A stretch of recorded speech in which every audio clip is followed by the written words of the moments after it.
My life in Manhattan felt like a perfectly choreographed dance. Every morning, I'd walk from my Upper West Side apartment to the sleek glass tower that housed Meridian Creative, one of New York's most prestigious advertising agencies. As a senior creative director, I commanded respect in boardrooms filled with sharp suits and sharper minds. My campaigns had won awards, my team trusted my vision, and my boss, Julia Martinez, a powerhouse in 5-inch heels, had become both mentor and friend. At home, my marriage to Mark seemed equally solid. 5 years of partnership built on mutual ambition and shared dreams of conquering the city together. He worked in finance, I crafted brand narratives, and we'd carved out our corner of the American dream in a city that devoured the week. The first crack appeared on a Tuesday in October. Mark had been working late more frequently, his explanations growing vaguer with each passing week. "Big merger coming through," he'd say, kissing my cheek with lips that tasted faintly of lies. "You know how it is." I did know how it was. I also knew the difference between actual exhaustion and performance exhaustion. Mark's tiredness felt rehearsed, his distraction too convenient. When he started showering immediately after coming home, claiming the subway had been particularly crowded, my suspicions crystallized into something sharper. The changes were subtle but persistent. His phone, once casually left on kitchen counters, now lived permanently in his pocket. Weekend plans became tentative, subject to sudden work emergencies that required his immediate attention.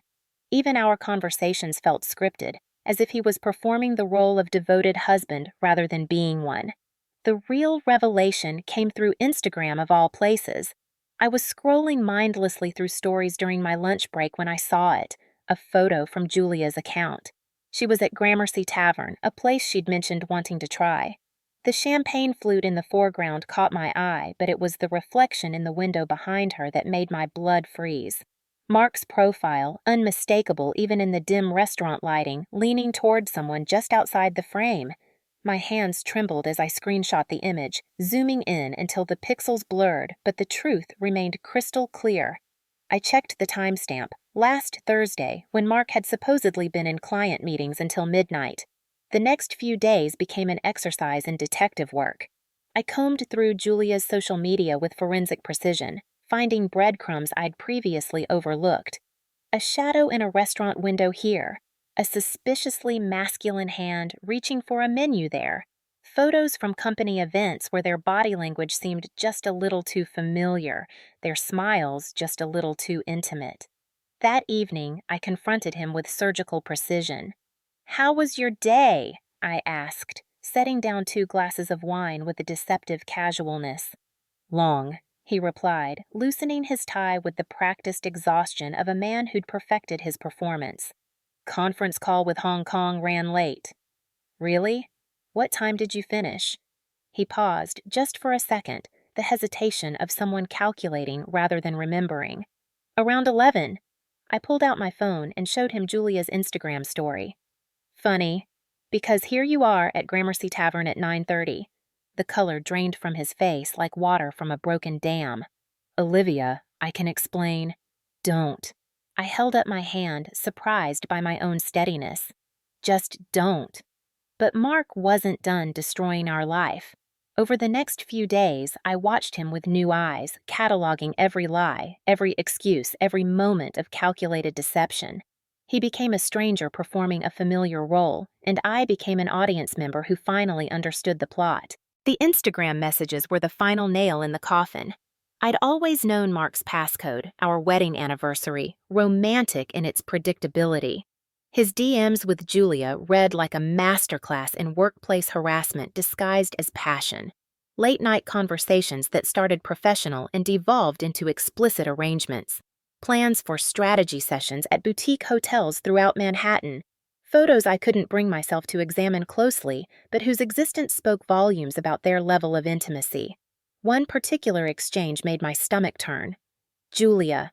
"Can't wait for tomorrow's client dinner wink face." Mark. "The reservation at Le Bernardin is confirmed. Just us this time." Julia. "Good. I'm tired of pretending we're discussing quarterly projections." Mark. "Your husband won't be suspicious about another late night." Julia. "Olivia trusts me completely." She actually thanked me yesterday for mentoring her career. If only she knew how thoroughly I've been mentoring her personal life, too. The cruelty of that last message hit me like a physical blow. Julia, the woman who'd championed my promotions and trusted me with the agency's biggest accounts, had been systematically destroying my marriage while accepting my gratitude for her guidance. The betrayal cut deeper than any knife. This wasn't just adultery, it was a violation of every professional and personal boundary I'd thought sacred. They hadn't just broken my heart. They'd made me complicit in my own humiliation. I spent 3 sleepless nights planning my response, fueled by a rage so pure it felt almost cleansing. Sophie, my best friend since Columbia Journalism School, became my co-conspirator and voice of reason during this period of strategic fury. "Are you absolutely sure about this?" she asked as we sat in her Chelsea apartment, surrounded by printed screenshots and a timeline I'd constructed like a legal brief. The coffee table looked like a war room covered with evidence that would have impressed any prosecutor. "They humiliated me in the most public way possible," I replied, my voice steady despite the storm inside. "They turned my workplace into their playground while I smiled and thanked Julia for her mentorship. They discussed me like I was some naive fool to be managed and deceived." Sophie nodded grimly, her journalist instincts recognizing a story that demanded telling. "Then let's make sure this is perfect. If you're going to burn it all down, you need to control the fire." The plan crystallized around the agency's biggest event of the year, the rooftop gala celebrating the launch of our luxury watch campaign. Julia would be presenting to clients, partners, and every influential figure in New York advertising. The venue was the Meridian Building's penthouse, its floor-to-ceiling windows offering a stunning view of the city skyline. The client was Kronos, a Swiss luxury brand looking to reestablish their presence in the American market. Their executives had flown in from Zurich specifically for this presentation. The stakes couldn't have been higher, and Julia's career hung on the evening's success. I spent weeks preparing my own presentation, weaving together screenshots, timestamps, and location data into an undeniable narrative. Every text message, every Instagram post, every business expense that corresponded to their secret meetings. Sophie helped me craft the visual story with her sharp editorial eye, ensuring maximum impact with minimal ambiguity. "You realize there's no going back after this," she warned during one of our planning sessions. "There was no going back the moment I saw that Instagram story," I replied. "This is just me choosing the direction." The night of the gala, Manhattan sparkled below us like scattered diamonds. 200 of the industry's elite mingled on the terrace, while servers circulated with champagne and canapes. Julia commanded the room in a stunning black dress, her confidence radiating as she prepared to unveil our campaign to the luxury watch brand's executives. I watched her work the room, accepting compliments on the campaign strategy that we'd developed together. The irony wasn't lost on me. She was celebrating a professional partnership while actively destroying my personal one. "Ladies and gentlemen," she began, her voice carrying across the crowd with practiced authority, "tonight we celebrate more than a successful campaign. We celebrate trust, partnership, and the bonds that drive exceptional work." The words hung in the air like a challenge. Trust, partnership, bonds. I felt my phone buzz with a text from Mark. "Sorry I'll be late tonight. Client crisis. Love you." The audacity was breathtaking. Even now, as I stood 30 floors above the city preparing to expose their affair, he was still lying to my face. As Julia clicked through her presentation, showcasing the sleek watch advertisements and market research that justified Kronos's investment, I felt my heart hammering against my ribs. Sophie caught my eye from across the room and gave me a subtle nod. She'd positioned herself near the exit, ready to document whatever happened next. "Before we continue," I said, standing and moving toward the presentation screen with purposeful steps that cut through the ambient chatter like a blade, "I have something to add about trust and partnership." Julia's smile faltered slightly, confusion flickering in her eyes. "Olivia, this isn't really the time." Actually, it's exactly the time. I connected my laptop to the projection system, my hands steady despite the magnitude of what I was about to do. The Chronos executives leaned forward with interest, assuming this was part of the planned presentation. I've prepared a supplementary presentation about the true nature of partnerships at Meridian Creative. The first slide appeared on the massive screen, a screenshot of Julia's Instagram story from Gramercy Tavern, Mark's reflection clearly visible in the window. A murmur rippled through the crowd like wind through wheat. Julia's face went white as expensive foundation. This is what partnership looks like at our agency, I continued, advancing to the next slide. Their DMs, with names highlighted in yellow for clarity. My boss, Julia Martinez, and my husband, Mark Davidson, have been conducting their own private campaign for the past 8 months. The room erupted in whispers and shocked gasps. Phones appeared as if by magic, guests documenting the spectacle unfolding on the massive screen. Julia tried to interrupt, reaching for the laptop, but her voice was drowned out by the growing buzz of conversation. I continued methodically through my evidence, each slide more damning than the last. Hotel receipts charged to the company account, text messages discussing their meetings with timestamps that corresponded to Mark's supposed work emergencies, photos of them together at restaurants, museums, even a weekend in the Hamptons that Julia had claimed was a solo retreat. The Chronos executives sat in stunned silence, their Swiss composure cracking as they realized they were witnessing the collapse of their advertising partner in real time. This message thread, I said, advancing to a particularly damning exchange, shows them discussing how to maintain their deception. Note Julia's comment about how I trust her completely and how I thanked her for mentoring my career. The slide displayed their cruel mockery of my gratitude, and I heard several audible gasps from the audience. Even in New York's cutthroat advertising world, this level of betrayal crossed professional lines. This is the leadership you're trusting with your brand, I concluded, my voice carrying clearly across the stunned silence. A woman who violates professional boundaries and personal trust while preaching about partnership and excellence. Julia finally found her voice, but it came out as a desperate croak. This is completely inappropriate. What's inappropriate? I replied, unplugging my laptop with deliberate calm, is conducting an affair with an employee's spouse while managing that employee's career. What's inappropriate is using company resources to fund your betrayal. What's inappropriate is making me complicit in my own humiliation by accepting my gratitude for the mentorship you were providing my husband. I walked toward the exit, the crowd parting like the Red Sea. Conversations exploded around me as the initial shock gave way to animated analysis.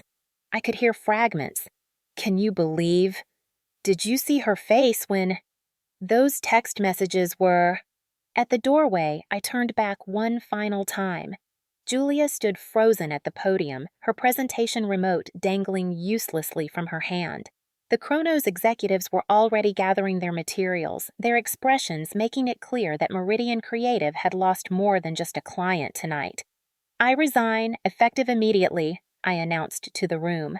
Good luck explaining this to your other clients. The aftermath was swift and brutal. By Monday morning, Julia was on administrative leave pending an internal investigation. By Wednesday, she'd tendered her resignation to avoid formal termination. The luxury watch client pulled their account, citing concerns about agency culture and leadership integrity. 2 other major clients followed suit, spooked by the public spectacle and the questions it raised about the agency's judgment. Mark's desperate attempts at reconciliation fell on deaf ears.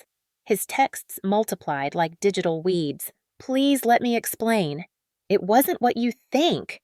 I love you, not her. Each message felt like an insult to my intelligence, as if explanations could somehow undo months of calculated deception. He showed up at our apartment building repeatedly, forcing uncomfortable encounters with our doormen and neighbors. His flowers appeared daily, elaborate arrangements that I donated to the hospital across the street. His tears, when I finally agreed to meet him at a neutral coffee shop, felt performative rather than genuine. I made a mistake, he pleaded, reaching across the small table as if physical contact could somehow bridge the chasm he'd created. We can go to counseling. We can fix this.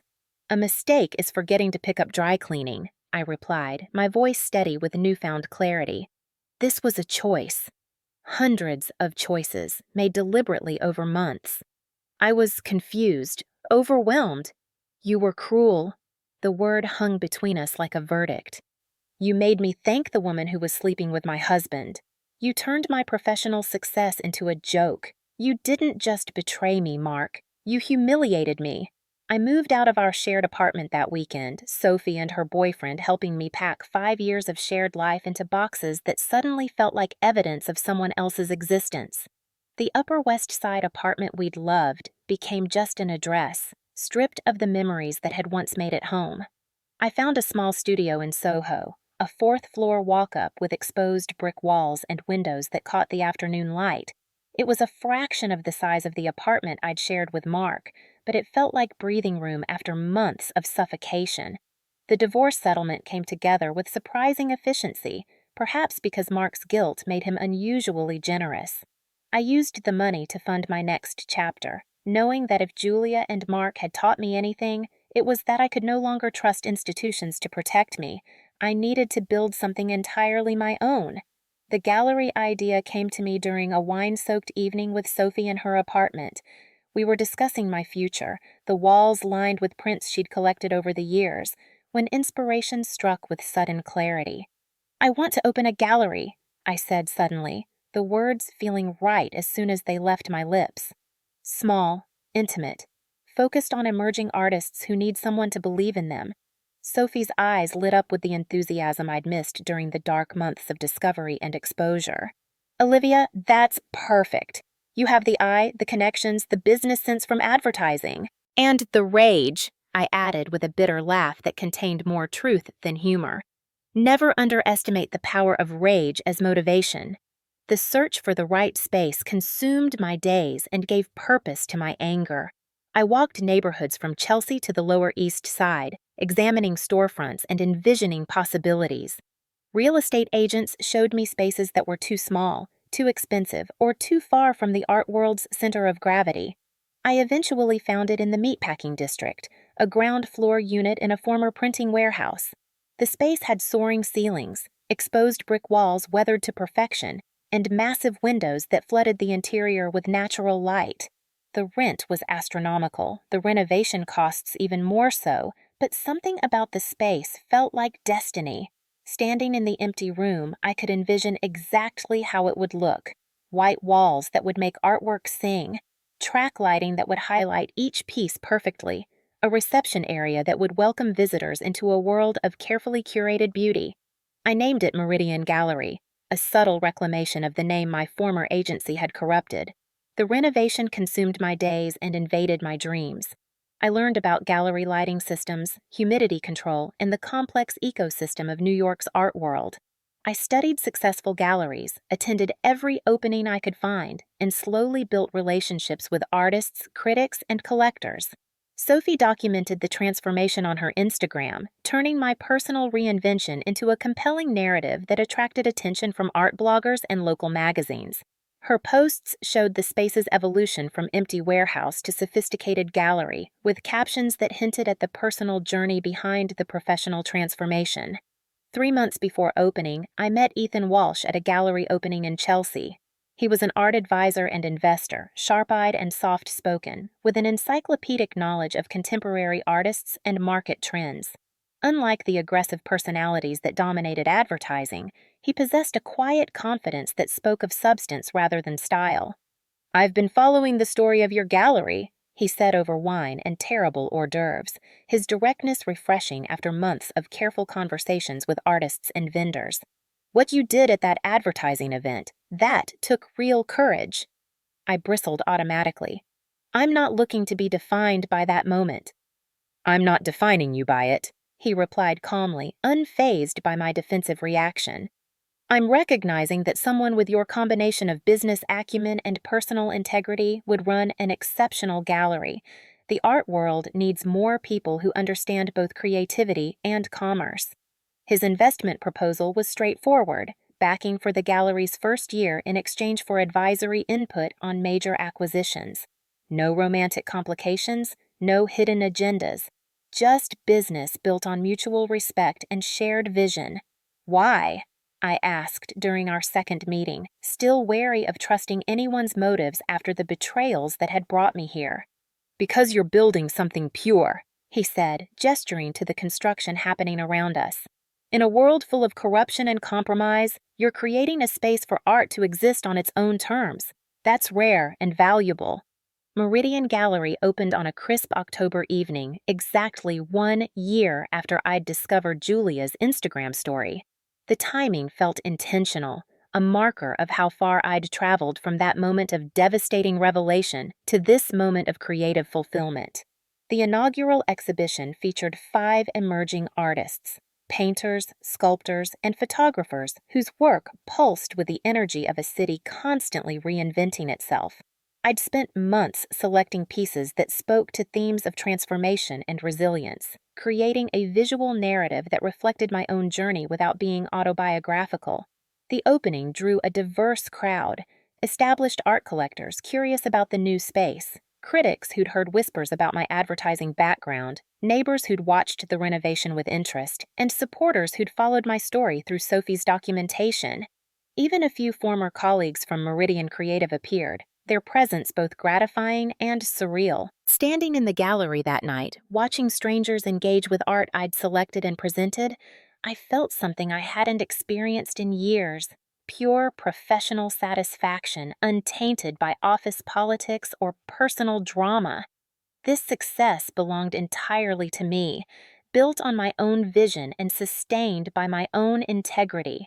Mark appeared at closing time, looking older and more subdued than I remembered. His confident swagger had been replaced by a hesitant shuffle, and his expensive suit couldn't disguise the defeat in his posture. "Can we talk?" he asked, his voice carrying none of its former authority. "We're talking," I replied, not pausing in my cleanup routine. "I mean really talk, about what happened, about us. There's nothing to discuss." I turned to face him fully, struck by how small he seemed in the gallery's soaring space. "You made your choices." I made mine. This is the result. He looked around the gallery, taking in the carefully curated walls and the evidence of my new life. His expression mixed admiration with something that might have been envy. "You've done well for yourself." "I have," I agreed without false modesty. "And I did it without betraying anyone or compromising my integrity." The words hung in the air between us, a final verdict on what our relationship had become and what it had cost us both. He left without another word, and I watched him disappear into the Manhattan night, feeling nothing but a mild curiosity about who he'd become without me to deceive. The gallery's success exceeded even Ethan's optimistic projections. Within 6 months, I'd sold enough pieces to cover operating costs and begin building a reserve fund. Art publications started featuring my exhibitions, and collectors began seeking my input on acquisitions outside the gallery. The art world, it turned out, appreciated the same qualities that had made me successful in advertising: a keen eye for visual storytelling, an understanding of market dynamics, and the ability to create compelling narratives around creative work. But unlike advertising, where success often came at the expense of integrity, the gallery world rewarded authenticity and curatorial vision. One evening, as I was preparing to close after a particularly successful opening, Ethan stopped by with coffee and news that a major collector wanted to discuss representing 3 of my artists exclusively. "You've built something remarkable," he said, leaning against the reception desk with the easy familiarity we'd developed over months of collaboration. "How does it feel to have your own empire?" I looked around the gallery, my gallery, with its carefully lit walls and the quiet satisfaction of honest work. Every piece on display had been chosen by me, every success earned through my own efforts. It feels like coming home. Over the months that followed, Ethan and I grew closer, but our relationship remained refreshingly uncomplicated. He respected my need for independence, understood my wariness of mixing business with romance, and never tried to fix or save me from a past I'd already conquered. "I don't need rescuing," I told him one evening as we walked through Washington Square Park after a successful opening. the autumn air crisp with possibility. "I know," he replied simply. "That's what makes you interesting." The second anniversary of my gallery's opening coincided with New York Fashion Week, bringing an influx of international visitors to the city. I'd planned a special exhibition featuring artists who explored themes of transformation and resilience, a not-so-subtle reflection of my own journey that felt like closing a circle. The opening night was packed, the energy electric with the kind of creative excitement that made New York the center of the art world. Sophie, now documenting gallery events professionally, captured every moment of the evening's success. Collectors, critics, and artists mingled in the space I'd created from pure determination and careful planning. As the evening wound down and the last guests departed, I stood alone in the gallery, surrounded by art that told stories of survival and reinvention. The city hummed beyond the windows, full of ambition and possibility, and I felt perfectly aligned with its restless energy. I thought about Julia, whose resignation had become industry legend and whose name now carried whispers of scandal. About Mark, whose attempts at reconciliation had eventually ceased, replaced by a cold efficiency in our remaining legal interactions. About the woman I'd been 2 years ago, successful but naive, accomplished but vulnerable to betrayals she never saw coming. That woman felt like a stranger now, someone I remembered fondly but could no longer fully understand. How had she trusted so completely? How had she missed the signs that seemed so obvious in retrospect? Ethan appeared in the doorway, 2 glasses of champagne in hand and a smile that had become as familiar as the gallery's walls. "To another successful opening," he said, offering me a glass. "To new beginnings," I countered, and we clinked glasses in the warm light of the space I'd built from the ashes of my former life. Outside, Manhattan pulsed with its eternal rhythm of creation and destruction, ambition and betrayal. But inside my small corner of the art world, surrounded by beauty I'd chosen and success I'd earned, I felt something approaching perfect peace. The betrayal that had once defined my life now seemed like ancient history, a painful but necessary catalyst for the person I'd become. I was no longer the woman who'd been deceived by her husband and boss. I was the woman who'd risen from that deception to build something entirely her own, something that would outlast the memory of their cruelty. And in New York City, a place that rewarded the bold and buried the weak, that transformation felt like the greatest victory of all. The gallery hummed with possibility, each piece on the walls a testament to the power of creating beauty from pain. I'd learned that the best revenge wasn't public humiliation, though that had its satisfactions, but private success, built on your own terms and sustained by your own integrity. As I locked the door and stepped into the Manhattan night, I smiled at the reflection in the window, a woman who'd reclaimed her narrative and written a better ending than anyone could have imagined. The story of my betrayal had become the prologue to something far more meaningful. A life lived entirely on my own terms. Betrayal may break us, but it also reveals what we are truly capable of. Olivia lost her marriage, her mentor, and the career she had built, yet from those ruins she created something greater. In New York, a city that rewards only the bold, she found her strength, her independence, and her future. Sometimes the greatest revenge is not in destroying others, but in building a life they can never touch.